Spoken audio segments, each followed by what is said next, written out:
Welcome back to my YouTube channel Lavaz Academy. So in this lecture we will see some theoretical part before practice set 4.4.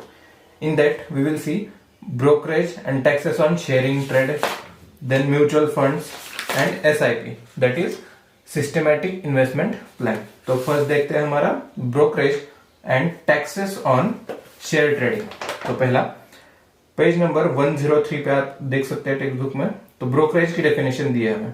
तो we directly can't go to the stock market and buy or sell the shares. Only the registered members or organisations of a stock market can buy or sell on our behalf. तो देखो मैं क्या हूं, एक simple customer. किसका? Company का, जिसे उस कंपनी के मुझे शेयर्स चाहिए होंगे. तो सपोज ए मैन है हमारा और उसे शेयर खरीदना है कंपनी का. तो कहां से शेयर खरीदा गया? शेयर मार्केट से. तो यहां लिखता हूं शेयर मार्केट. तो वो डायरेक्टली जाके शेयर मार्केट से शेयर नहीं खरीद सकता. एक मीडियम चाहिए उसे. एक मीडिया होगा, वो इंटरमीडिएट होगा किन दोनों के बीच में? कस्टमर के बीच में एंड शेयर मार्केट के बीच में. तो वो मीडिया क्या होता है? ब्रोकर. तो यही डेफिनेशन में दिया है. आगे पढ़ता हूं.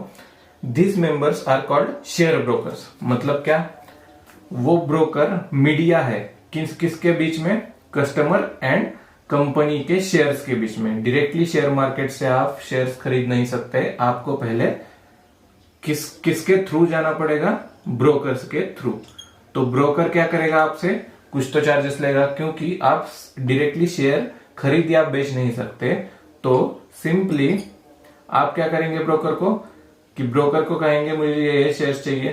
तो ब्रोकर आपके लिए मुफ्त में, फ्री में काम नहीं करेगा. तो ब्रोकर क्या करेगा? उसके चार्जेस लगाएगा. तो वही मतलब मुझे वो आगे बता दूं मैं. Then for catering the services of buying and selling of shares they charge some amount which is called brokerage. तो देखो क्या क्या पढ़ा हमने अभी तक? Broker and brokerage. तो ब्रोकर मैंने क्या बताया था? वो एक मीडिया है किसके बीच में? कस्टमर एंड शेयर के बीच में, जो कि शेयर मार्केट में बेचे जा रहे होंगे या खरीदे जा रहे होंगे. तो कस्टमर के बीच में, कस्टमर एंड शेयर मार्केट के बीच में क्या आता है? ब्रोकर आता है. एंड वो थोड़े से चार्जेस आपको लगाता है. व्हेन जब आप खरीद या बेच रहे हो शेयर्स को, तब ब्रोकर आप पे थोड़े से चार्जेस लगाता है. उसी चार्जेस को हम क्या बोलते हैं? ब्रोकरेज. तो अभी तक क्या क्या देखा? ब्रोकर क्या होता है? Media between customer and share market. And brokerage क्या होता है? ब्रोकर जो हम पे थोड़ा सा चार्जेस लेता है एक्स्ट्रा खरीदते वक्त या बेचते वक्त, उसे हम बोलते हैं ब्रोकरेज. देन यही आपको मैं एग्जांपल दे के बताता हूं.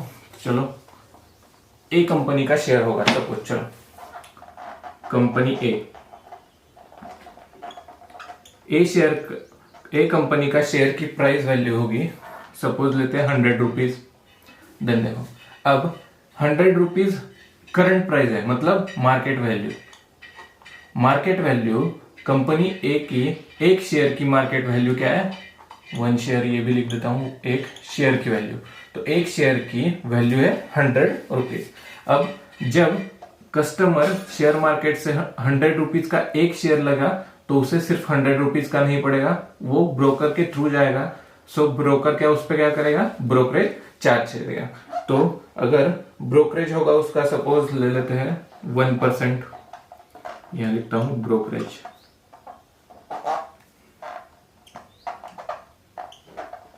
ब्रोकरेज 1%. तो देखो अब टोटल अमाउंट कितना पे करना पड़ेगा? बाइंग प्राइस ऑफ शेयर लिखते हैं. एक बाइंग के लिए कंडीशन देखते हैं एंड एक सेलिंग के लिए. तो sorry, buying BUYING, buying price of a share. तो बाइंग प्राइस क्या बन जाएगी? 100 रुपीज प्लस 1% ब्रोकरेज. किस पे? उसी पे. तो 1% ऑफ 100 रुपीज क्या होता है? कैलकुलेट कर लो. 1/100 इंटू 100. ये 100 कट हो जाएगा, सिर्फ एक बचेगा, मतलब 1% ऑफ 100 क्या आ जाएगा, 1 रुपीज।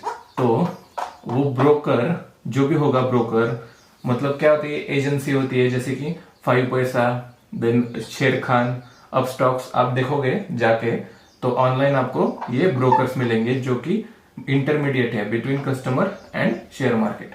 तो ब्रोकरेज कितने परसेंट लगाया उसने, 1%। किसने, ब्रोकर ने, किस पे, market value of share that is 100 rupees पे। मतलब अब फॉर्मूला क्या बनेगा, MV plus brokerage, MV plus brokerage. तो ये नोट डाउन कर लो। अब 100 रुपीज की मार्केट वैल्यू है अभी, करंट वैल्यू, उसी शेयर की मार्केट वैल्यू कितनी है, 100 रुपीज, पर आप ब्रोकर के थ्रू जा रहे हो, इसलिए ब्रोकर आपको थोड़ी सी अमाउंट चार्ज कर रहा है। कितना चार्ज कर रहा है, 1%। तो 1% क्या आता है 100 रुपीज का, 1। तो आपको 100 रुपीज का शेयर खरीदने के लिए टोटल कितने रुपीज पे करने पड़ेंगे, 101, 101 रुपीज आपको पे करने पड़ेंगे टोटल में। क्यों, क्योंकि ये थी हमारी मार्केट वैल्यू, ये एक्स्ट्रा का ब्रोकरेज हम पे कर रहे थे। तो वैसे ही अब सेलिंग पॉइंट पे देखते हैं। सेलिंग करते वक्त, ये खरीदते वक्त देखा हमने, अब सेल करते वक्त देते हैं। Selling price of a share. तो सेल करते वक्त क्या हो जाएगा, तो सेल करते वक्त क्या होगा, एमवी माइनस ब्रोकरेज।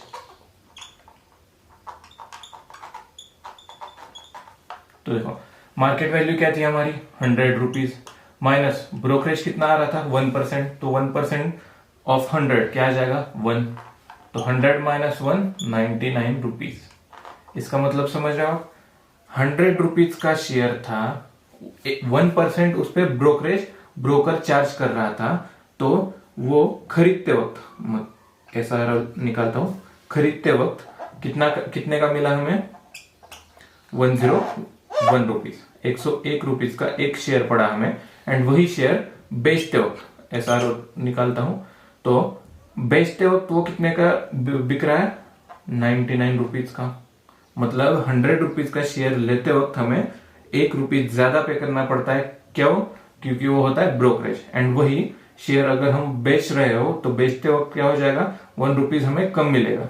तो सिंपली फॉर्मूला क्या याद रखना है, तो बाइंग टाइम लिखता हूं, बाइंग टाइम, बाइंग के टाइम पे क्या होगा, एमवी प्लस ब्रोकरेज,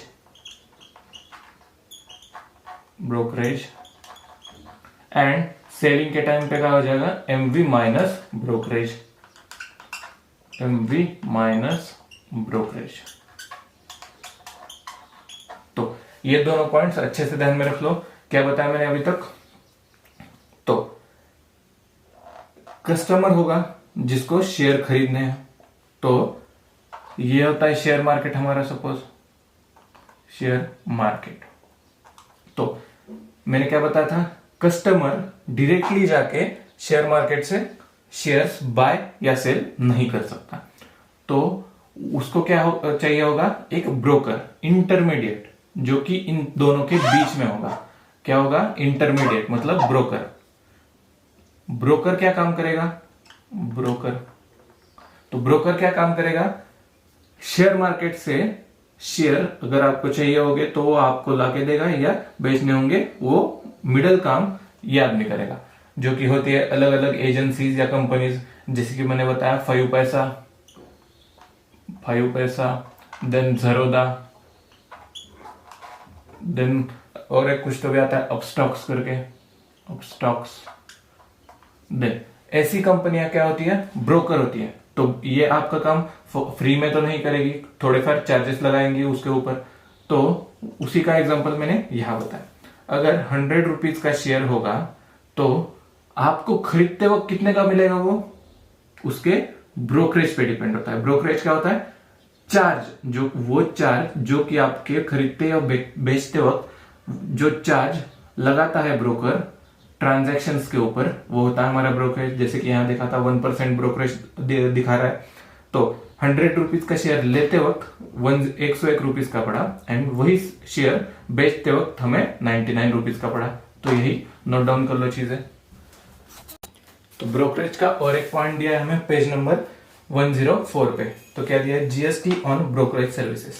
मतलब कि जो ब्रोकर क्या कर रहा था, आप पे ब्रोकरेज चार्ज कर रहा था, उस पे भी जीएसटी लगेगा। तो उसी के लिए दिया है share brokers provide services for purchase and sale of shares. तो शेयर ब्रोकर मतलब जो ब्रोकर होते हैं provide services from purchase and sale of shares. तो वो आपको क्या प्रोवाइड कर रहे हैं, सर्विसेज। तो जीएसटी के अंदर हमने क्या देखा था, गुड्स एंड सर्विसेज पे टैक्स लगेगा। तो ये यहाँ क्या कर रहे हैं, सर्विसेज प्रोवाइड कर रहे हैं। किस पे, purchase and sale of shares for their clients. This services are charged under GST. तो ये सारी ब्रोकर की जो सर्विसेज प्रोवाइड कर रहे हैं परचेस या सेल करते वक्त, वो क्या होती है, जीएसटी के अंडर आती है। Rate of GST is 18% on brokerage. तो जो ब्रोकरेज आपको लगेगा, ब्रोकर जो ब्रोकरेज चार्ज करेगा आप पे, उस पे कितना जीएसटी लगेगा, 18% ऑफ जीएसटी लगेगा। You can find the assessee for brokerage services. तो आप एसएससी भी, तो क्या बताया मैंने, you can find the assessee for brokerage services. मतलब एसएससी का मीनिंग हमने देखा था, HSN and SSC, harmonised system nomenclature. And SSC का मतलब क्या बताया था मैंने, सर्विस अकाउंटिंग कोड। मतलब जीएसटी में गुड्स के ऊपर HSN कोड होता है एंड सर्विसेज पे SSC कोड होता है। तो यहाँ इसके लिए ब्रोकरेज पे जो जीएसटी लगेगा उस पे SSC कोड में आप देख सकते हैं। तो नोट में देखिए, for the safety of investor there are other nominal charges beside GST on brokerage. तो आपके सेफ्टी के लिए, मतलब आप जो पैसे इन्वेस्ट कर रहे हैं उसके सेफ्टी के लिए जीएसटी के अलावा छोटे से नॉमिनल चार्जेस आप पे लगाए जाएंगे। There are security transaction tax, these are security transaction tax. मतलब उसका मीनिंग क्या है, एसटीटी। तो tax, SEBI charge, stamp duty etcetera.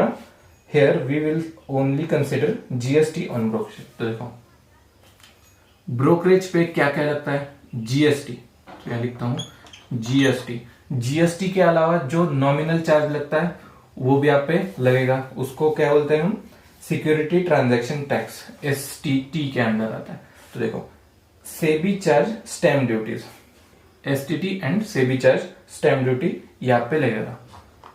SEBI stamp duty, ये लिखता हूं स्टैम्प ड्यूटी। तो सेबी क्या होता है, जैसे कि हम आम जिंदगी में, पुलिस पता है हमें, तो जो काम पुलिस करती है वही शेयर मार्केट में सेबी करती है। सेबी क्या करती है, सेबी अनवांटेड जो ट्रांजैक्शंस होती है या आप जो पैसे इन्वेस्ट कर रहे हो उस पे वॉच सेबी रखती है। तो आप होमवर्क में जाके सेबी का नेट पे जाके और जानकारी पा सकते हो। तो इस लेक्चर में क्या देखा हमने, ब्रोकरेज पे क्या क्या चार्ज होगा, GST, STT and SEBI stamp duty. पर हम सिर्फ सिलेबस में जीएसटी कंसीडर करने वाले। तो हम जो प्रॉब्लम सॉल्व करेंगे आगे प्रैक्टिस सेट 4.4 में, उस पे क्या होगा, सिर्फ जीएसटी ही हम कंसीडर करेंगे। तो इन रियल लाइफ क्या होता है, ब्रोकरेज पे आप पे जीएसटी लगता है और अदर नॉमिनल चार्जेस लगते हैं, जैसे कि सेबी की stamp duty and STT, that is security transaction tax. तो नोट डाउन कर लीजिए ये चीजें। तो देखते हैं new point, that is mutual funds, MF. तो पेज नंबर, टेक्स्ट बुक में पेज नंबर 107 पे सेकेंड पैराग्राफ देखो। In mutual fund many investor with common objectives gives their money to a professional expert. They not only invest in one type of share but also invest in various other schemes. As a result, investment is diversified, which reduces risk factor and total dividend or profit is divided equally among the investor. तो देखो, अब जैसा कि मैंने बताया था, मैं आम आदमी, कॉमन मैन, अगर कॉमन मैन उसको शेयर मार्केट से शेयर्स खरीदने होंगे तो क्या करता था अभी तक, डायरेक्टली ब्रोकर के थ्रू वो शेयर्स खरीदता था या बेचता था। ऐसे बहुत सारे इन्वेस्टर होंगे, इन्वेस्टर मतलब कॉमन पर्सन्स, ऐसे बहुत सारे लोग होंगे जिनको खुद से शेयर मार्केट का नॉलेज नहीं होगा। तो वो क्या करेंगे, प्रोफेशनल लोगों के पास जाके अपना पैसा इन्वेस्ट करेंगे। तो देखो प्रोफेशनल्स, तो म्यूचुअल फंड क्या है, वही है। तो म्यूचुअल फंड में क्या होता है, प्रोफेशनल लोग होते हैं जो सालों से शेयर मार्केट की तैयारी करते हैं, शेयर मार्केट की स्टडी करके पैसे इन्वेस्ट करते हैं। तो अब मैं डायरेक्टली शेयर मार्केट में पैसा इन्वेस्ट करके लॉस में नहीं जाना चाहता, तो कॉमन मैन क्या करेगा, एमएफ मतलब म्यूचुअल फंड में पैसे इन्वेस्ट करेगा। तो म्यूचुअल फंड होता क्या है, तो म्यूचुअल फंड में सेम होता है, सिर्फ हम अपने पैसे मनी किसको देते हैं, प्रोफेशनल लोगों को। प्रोफेशनल लोग अब क्या करते हैं, उसी पैसे का डाइवर्सिफिकेशन कर देते हैं। तो डाइवर्सिफिकेशन मतलब क्या, अगर A B, sorry directly companies का नाम ही लिख देता हूं मैं, चलो अगर ये होगा टाटा, देन ये स्टील की कंपनी बीपी, स्टील की नहीं दूसरी company BPCL, then again Yes bank,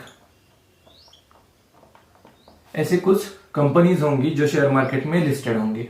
तो जो आपका पैसा आप प्रोफेशनल के पास देते हो, म्यूचुअल फंड में डालते हो, प्रोफेशनल को देते हो मतलब म्यूचुअल फंड में डालते हो, तो वही प्रोफेशनल क्या करता है, वो पूरी की पूरी अमाउंट सिर्फ टाटा या सिर्फ बीपीसीएल पे नहीं लगाएगा, वो क्या करेगा, डाइवर्सिफिकेशन करेगा।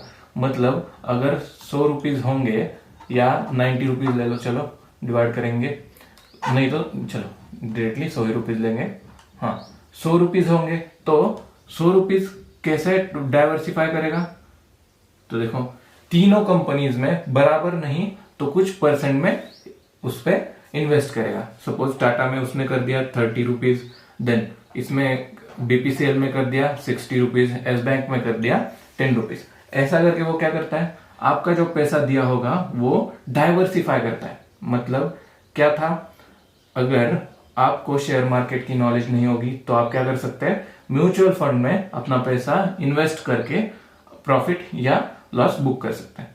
तो देखो मैंने क्या बताया, प्रॉफिट या लॉस। तो उसी लाइन आगे देखते हैं। तो how to invest in a mutual fund, what is the rate of return, what is the locking period, what are the different types of investment schemes, all these questions could be answered by financial adviser और financial planner. तो financial adviser और financial planner कौन बनेगा, यहाँ जो professional लोग बैठे होंगे म्यूचुअल फंड में। तो जितने भी अभी मैंने क्वेश्चन बताए, उन सारे क्वेश्चन के आंसर्स प्रोफेशनल या फाइनेंशियल प्लानर को कस्टमर को देने पड़ेंगे। कस्टमर को कौन हो जाएगा, इन्वेस्टर। तो जो रेक्टेंगल बॉक्स में दिया है वो पढ़ना बहुत जरूरी है। You may have heard or read the sentence that investment in a mutual fund are subject to market risk, read all scheme related document carefully before investing. तो देखो हर एक एड में आपको यही देखने को मिलेगा। अगर आप टीवी पे म्यूचुअल फंड की एड देखते होगे तो ग्रो नाम के एप्लीकेशन हमने देखा था, यूट्यूब पे भी इसकी एड आती है। तो ग्रो नाम के एप्लीकेशन में भी एड के बीच में या एड के सिर्फ एंडिंग में क्या दिखाया होगा, you may that investment in a mutual fund are subject to market risk, read all scheme related document carefully before investing. बस ये क्यों दिया होता है, तो म्यूचुअल फंड जैसे भी शेयर मार्केट के सेंटिमेंट्स होंगे, अगर शेयर मार्केट अच्छा जा रहा है, जिस कंपनी में हमने इन्वेस्ट किए हैं वो कंपनीज अच्छा परफॉर्म कर रहे होंगे, तो ऑब्वियस सी बात है कि हमें वो प्रॉफिट लाके देंगे। तो प्रॉफिट होगा तो उसका डिविडेंड बटेगा। तो डिविडेंड मतलब डायरेक्टली इन्वेस्टर को, मतलब आम आदमी को उसका प्रॉफिट होगा जो कि म्यूचुअल फंड में इन्वेस्ट कर रहा था। पर उसकी अनदर साइड भी है, क्योंकि म्यूचुअल फंड किस पे रिलेटेड होता है, मतलब किस पे आधारित होता है, शेयर मार्केट पे। तो शेयर मार्केट हर दिन ही अच्छा होगा या हर दिन ही मुनाफा कमा के देगा, ये तो बात नहीं हो सकती। तो अगर आपके फाइनेंशियल प्लानर ने जिस कंपनीज में आपके पैसे लगाए होंगे, मतलब 100 रुपीज जो लगाए थे ये तीनों कंपनीज में, ये तीनों कंपनीज का परफॉर्मेंस खराब आ गया, देखो इनका तीनों कंपनीज का परफॉर्मेंस खराब हो गया, तो क्या हो जाएगा, अल्टीमेटली हमने जो पैसे उसमें इन्वेस्ट किए थे वो लॉस में चले जाएंगे।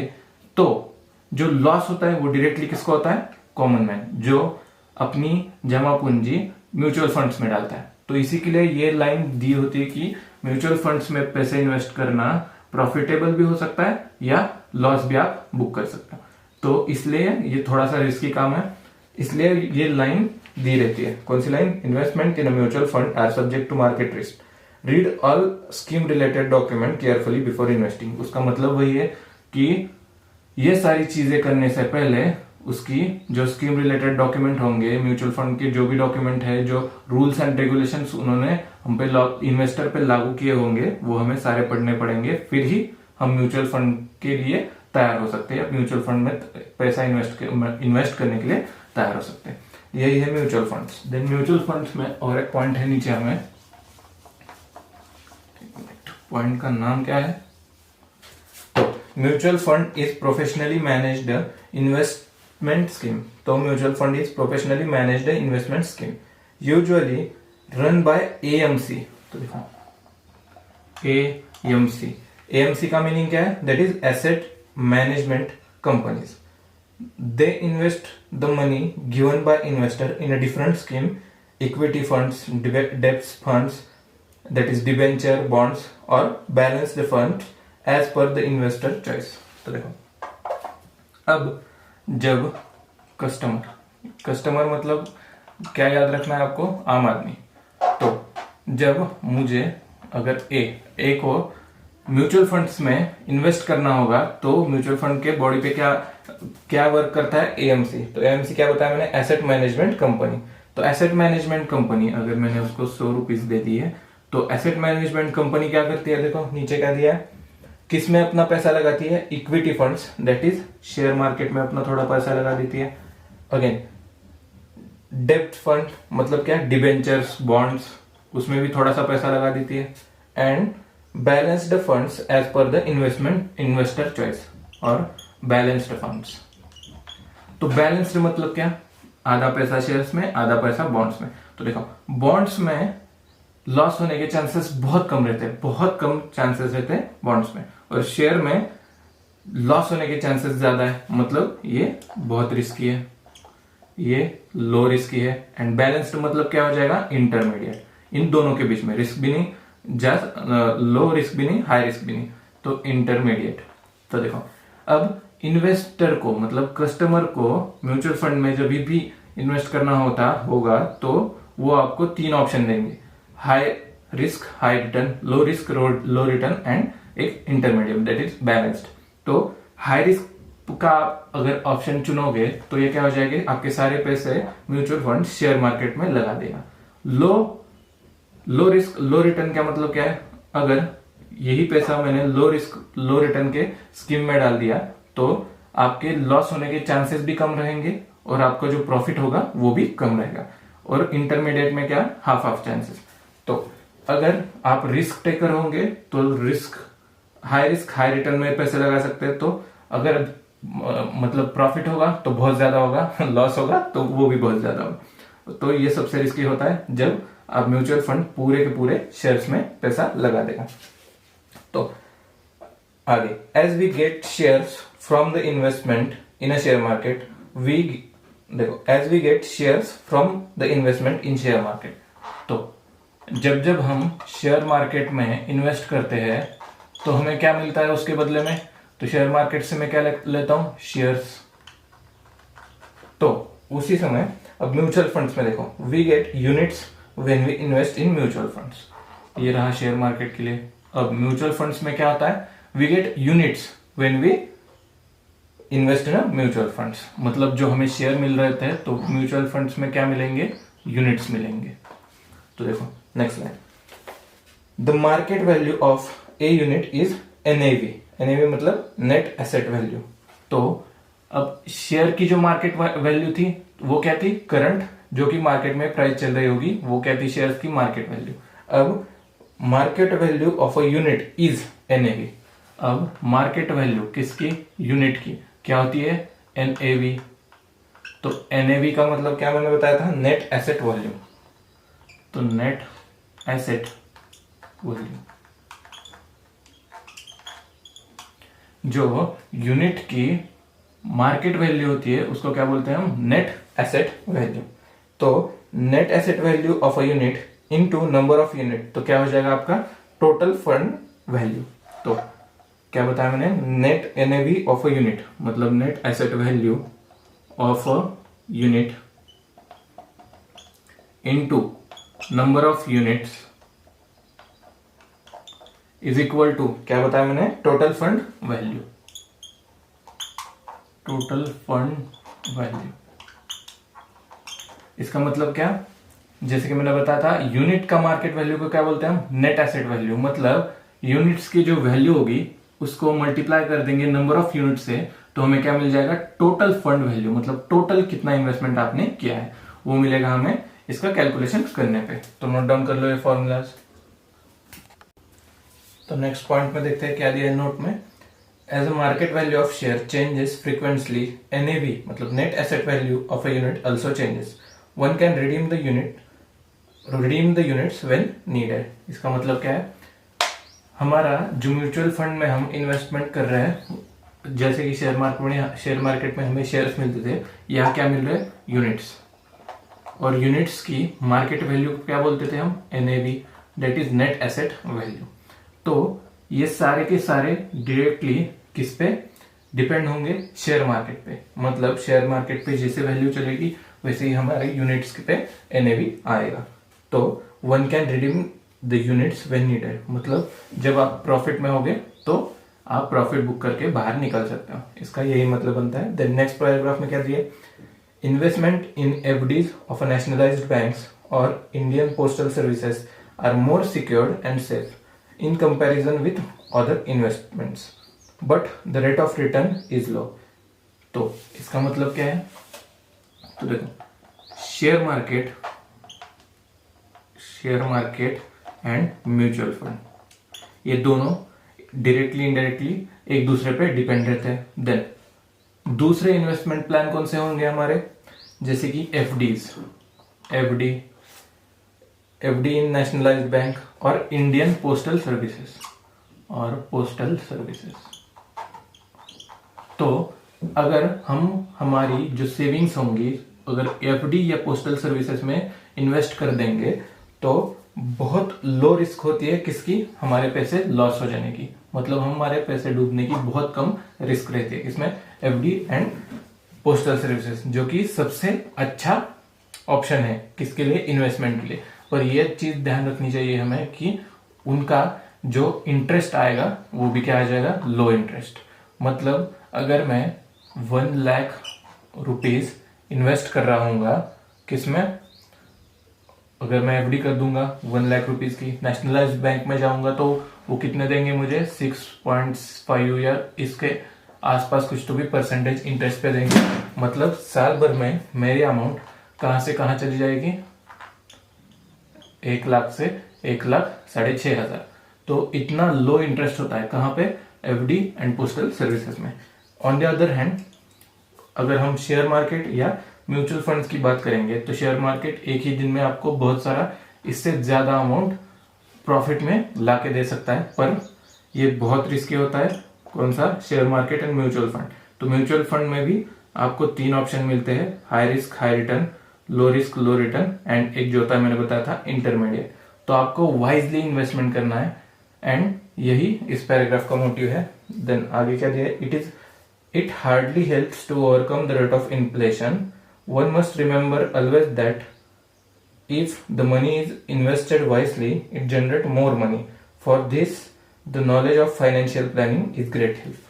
इसका मतलब क्या है, आपको अपना पैसा बहुत वाइजली इन्वेस्ट करना है। आप थोड़े पैसे एफडी या पोस्टल सर्विसेज में डाल दो, थोड़े पैसे म्यूचुअल फंड में डाल दो, या शेयर मार्केट आपको आता होगा तो उसमें भी डाल सकते हैं। तो उसी का मतलब क्या है, हमें सेविंग करनी ही चाहिए और वाइजली सेविंग करनी चाहिए, या तो लो रिस्क के लिए या तो हाई रिस्क में, जैसे कि आप चाहते होंगे। Then investment in shares and mutual funds should be made carefully because risk and return always go hand in hand. So the habit of regular and deep study is only key. मतलब share market में अगर आपको पैसा invest करना होगा तो बहुत सारी स्टडी करनी पड़ेगी, कंपनीज कैसी परफॉर्म करती है, न्यूज पढ़ने पड़ेंगे, अलग अलग चैनल देखने पड़ेंगे, मार्केट में इकोनॉमिकली क्या चल रहा है वो देखना पड़ेगा, किसमें, शेयर मार्केट में इन्वेस्ट करने से पहले। तो आप वाइजली अपना अमाउंट, सेविंग अमाउंट सेव करना चाहिए। यही इस पैराग्राफ का मोटिव है। देन देखता है systematic investment plan, SIP, systematic investment plan. देखो SIP, जैसे कि हमारी RD देखी थी हमने, रिकरिंग डिपॉजिट। रिकरिंग RD में क्या था, हम महीने के महीने एक फिक्स अमाउंट पे करते थे एंड थोड़ी ड्यूरेशन के बाद या थोड़े मंथ्स के बाद हमें वही सारे पैसे इंटरेस्ट लगा के वापस मिल जाते थे, वही है SIP। तो उसी टाइप का एक अदर इन्वेस्टमेंट प्लान है, that is SIP, systematic investment plan. तो देखो, suppose one does not want to invest in big amount at once, they one could invest small amount at regular time interval. Example 500 rupees per month could be invested in mutual funds. तो देखो, जिनके पास बहुत सारा पैसा नहीं है पर वो रेगुलर बेसिस पे थोड़ी थोड़ी अमाउंट हर एक मंथली सेव कर सकते हैं, तो वो कहाँ जा सकते हैं, म्यूचुअल फंड्स में। एंड देन नेक्स्ट लाइन क्या दी है हमें, investment could be done monthly और क्वार्टरली। क्वार्टरली मतलब 3 महीने में। This way of investment is called SIP। मतलब म्यूचुअल फंड में ही SIP आता है, लेकिन सिस्टमैटिक इन्वेस्टमेंट प्लान, तो उसमें क्या रहता है, आपको मंथली या क्वार्टरली क्या करना रहता है, एक स्पेसिफिक अमाउंट पे करनी रहती है। मतलब अगर 500 रुपीज आप मंथली सेव कर रहे हो किसमें, systematic investment plan that is SIP में, तो आगे जाके वही इन्वेस्टमेंट थोड़े टाइम के बाद थोड़ी थोड़ी बढ़ने लगेगी। तो SIP develops discipline of saving. तो ये क्या करता है, डेवलप करता है डिसिप्लिन, डेवलप करता है सेविंग की। SIP क्या करता है, डिसिप्लिन डेवलप करता है सेविंग की। SIP is a good way of investment, good option which is long term, can achieve one financial goal. अगर मेरा फाइनेंशियल गोल होगा, अगर मुझे 10,000 रुपीज कैसे भी करके चाहिए, तो ये 10,000 रुपीज मैं कैसे बना सकता हूँ, SIP करके। तो मंथली क्या करना है, सिर्फ मुझे 500 रुपीज मंथली SIP में डालते जाना है, और बाद में कुछ ड्यूरेशन के बाद मेरे फाइनेंशियल गोल भी अचीव हो सकते हैं। Then investment in a mutual fund through SIP for a long term is beneficial. मतलब शॉर्ट टर्म के लिए नहीं, तो लॉन्ग टर्म मतलब 3 या 5 साल तक अब हमें SIP में इन्वेस्टमेंट करनी चाहिए, उसके बाद ही हमें अच्छे रिटर्न्स मिलते दिखेंगे। It protect investor from market fluctuation. One should invest in mutual fund for minimum 3 to 5 years. देखो 3 to 5 years to get better returns, and it is best if investment is in 10 to 15 year. तो देखो, SIP में अगर आप invest करोगे तो share market में जो फ्लक्चुएशन होगा उससे दूर रहोगे, एंड 3 to 5 years आपको मिनिमम सेव करना है, और अगर इससे भी अच्छे रिजल्ट चाहिए होंगे तो 10 से 15 years तक आपको SIP में इन्वेस्ट करना है। ये इस पैराग्राफ का मोटिव है। देन हमें बेनिफिट्स ऑफ म्यूचुअल फंड्स नीचे दिया है। तो बेनिफिट्स ऑफ म्यूचुअल फंड में देखो क्या दिया है, पहले प्रोफेशनल फंड मैनेजर्स। तो पहली बात, लोग क्या करते थे, डायरेक्टली शेयर मार्केट में पैसा इन्वेस्ट करते थे, और प्रोबेबली 80 to 90% लोग उसमें लॉस बुक करते। तो यहाँ क्या होता है, म्यूचुअल फंड्स में प्रोफेशनल फंड मैनेजर्स होते हैं, जो कि आपका पैसा प्रोफेशनली, जिनको शेयर मार्केट की स्टडी होती है पूरी, वो प्रोफेशनली आपका पैसा शेयर मार्केट में या बाकी डेब्ट्स में, फंड्स में इन्वेस्ट करते हैं। Then diversification of funds. तो देखो, आप अगर 100 भी रुपीज दोगे उसको, मतलब म्यूचुअल फंड में इन्वेस्ट करोगे, तो उसका भी डाइवर्सिफिकेशन हो जाएगा परसेंटेज वाइज, जो कि आपने प्लान सेलेक्ट करा है, that is high risk high return. अगर आप 100 भी रुपीज आप म्यूचुअल फंड में इन्वेस्ट करते होगे तो उसका भी डाइवर्सिफिकेशन बताया, जैसे कि मैंने बताया था 10, 6, 10 3 कंपनीज में ऐसा डाइवर्सिफिकेशन होता है म्यूचुअल फंड्स में। Then transparency and sufficiently safe investment. तो जो आप इन्वेस्टमेंट करते हो वो उसमें ट्रांसपेरेंसी रहती है, आपको सारे ट्रांजेक्शन्स विजिबल रहते हैं। Then liquidity redemptions of unit can be done. तो जो इकोनॉमी में लिक्विडिटी, मतलब इकोनॉमी की एक लिक्विडिटी टर्म होती है, वो आगे जाके आप पढ़ लोगे तो आपको उस पता चलेगी। तो लिक्विडिटी फ्लो भी अच्छा रहता है इकोनॉमी में। Then limited risk. तो देखो, हम डायरेक्टली शेयर मार्केट में पैसे नहीं इन्वेस्ट कर रहे हैं, प्रोफेशनल को देके प्रोफेशनली शेयर मार्केट में पैसे इन्वेस्ट कर रहे हैं, तो इसमें लिमिटेड रिस्क रहता है। Then advantages of long term and short term gain. तो देखो जैसे कि मैंने बताया था 3 से 5 साल मिनिमम चाहिए एंड बेस्ट रिजल्ट के लिए 10 से 15 इयर्स हमें ऐसा भी करना होगा। मतलब लॉन्ग टर्म इन्वेस्टमेंट हमेशा बेनिफिशियल्स रहते हैं। Then investment in funds like ELSS are admissible for deduction under section 80C on income tax. मतलब जो लोग म्यूचुअल फंड्स या बाकी जैसे कि LIC पॉलिसीज वगैरह होंगी इसमें इन्वेस्ट करते होंगे, तो उनको इनकम टैक्स जब भरना होता है तब थोड़ी सी डिस्काउंट डिस्काउंट नहीं बोल सकते हम, थोड़ा सा उनको रिलैक्सेशन मिलता है किसमें, इनकम टैक्स में। तो सेविंग करना बहुत अच्छा है। तो यही हमने पढ़ा इस लेक्चर में। पहले तो क्या क्या देखा था, छोटी सी रिवीजन लेंगे, नेक्स्ट लेक्चर में देखेंगे प्रैक्टिस सेट 4.4। तो रिवीजन में पहले देखो हमने क्या देखा था, ब्रोकर क्या होता है, जो इन्वेस्टर होता है,